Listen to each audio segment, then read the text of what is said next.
आपके पर्दे को डिस्टर्ब करती हैं।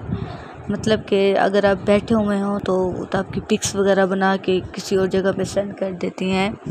तो इस तरह की औरतों से बचना चाहिए। गुलाम लौंडियाँ वो मर्द जिनकी नफसानी ख्वाहिशात ना हो, और वो बच्चे जो औरतों के हया के मामलात में नावाकिफ़ हों। और जो मोस्टली हमारे माशरे में ये कहा जाता है कि देवर से पर्दा नहीं किया जाता।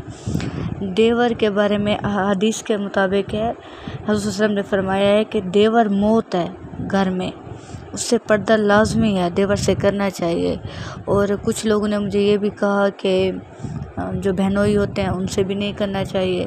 तो मैंने कहा उनसे भी करना चाहिए, क्योंकि फिर से मैंने कुरान पाक की लिस्ट खोली, फिर से देखा है यहाँ तो कुछ ऐसा नहीं लिखा हुआ था कि बहनोई से पर्दा नहीं करना चाहिए। अब देख लें माशरे के बहुत हालात ख़राब हैं। ये जो देवर और भाभी का रिलेशन हो गया, इस तरह से हमें पर्दा लाजमी करना चाहिए। जज़ाकल्लाह खैर। आप लोगों को इंशाल्लाह मेरा टॉपिक अच्छा लगा होगा। अल्लाह पाक आप